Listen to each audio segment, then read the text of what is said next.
சேலம் திருமணிமுத்தாறு கரையோரம் அமைந்துள்ள இந்த காய்கறி சந்தையில் இரவு நேரத்தில் ஏதோ தட்டும் சத்தத்தை கவனித்தோம்.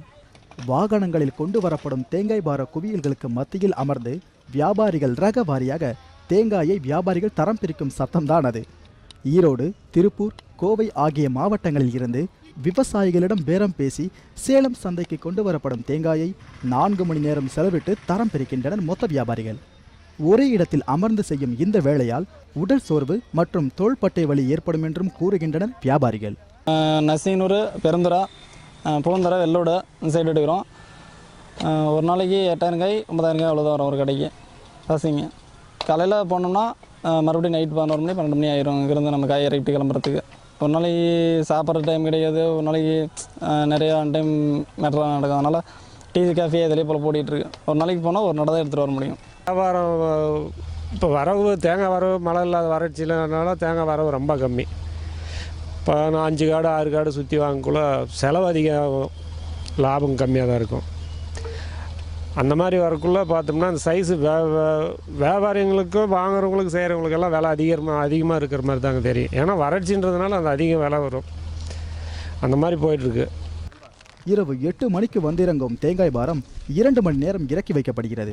இதனைத் தொடர்ந்து அவற்றை தரம் பிரிக்க சுமார் 4 மணி நேரம் என நள்ளிரவு 12 மணி வரை கண்விழித்து பணியாற்றுகின்றனர் மொத்த வியாபாரிகள். இடையில் 2 மணி நேர தூக்கம் மட்டுமே. ஏனெனில் காய்கறி கடைகள், ஹோட்டல்களுக்கு தேங்காய் வாங்குபவர்கள் அதிகாலையிலேயே வந்து விடுகிறார்கள் என்பதால் மீண்டும் அதிகாலை 2 மணிக்கு வந்து தொழிலை தொடங்குகின்றனர் இவர்கள்.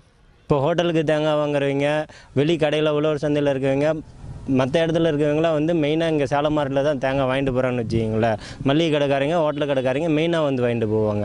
அவங்க வர டைம் பார்த்திங்கன்னா நமக்கு 3 3:30க்குள்ளே அவங்க வருவாங்க. அப்படின்ற போது நம்ம 2 2:30க்கு வந்தால் தான் அவங்களுக்கு நம்ம காய் போகிறது கரெக்டாக இருக்கும் நமக்கு. அதனால் வந்து நைட்டு ஒரு 12 மணிக்கு போனோம்னா ரிட்டன் ஒரு 2 மணி நேரம் 2:30 மணி நேரம் தான் தூக்குற மாதிரி வரும். மறுபடியும் ரிட்டன் ஒரு 3 மணிக்கு நம்ம இங்கே வந்தே ஆகணும். ஒரு 2:30 3 மணிக்கு வந்தால் தான் மதியம் ஒரு 11 12 மணி வரைக்கும் மறுபடியும் மார்னிங் வந்து நமக்கு ஒர்க் இருக்கும். காலையில் வியாபாரம் செய்வதற்கு ஏற்ற வகையில் இரவே தேங்காயை பிரித்து வைப்பதே சிறந்த முறையாக கருதும் வியாபாரிகள் தூங்கும் நேரம் என்பது மிக குறைவே. கடந்த 3 வருடங்களாக நிலவி வரும் வறட்சி காரணமாக விளைச்சல் கடுமையாக பாதிக்கப்பட்டாலும் வியாபாரத்தை கைவிடாமல் தென்னந்தோப்புகளுக்கே சென்று விவசாயிகளிடமிருந்து தேங்காய்களை இறக்குமதி செய்வது தங்களுக்கு ஏற்பட்டுள்ள கூடுதல் சுமையாக உள்ளதாக கூறுகின்றனர் வியாபாரிகள்.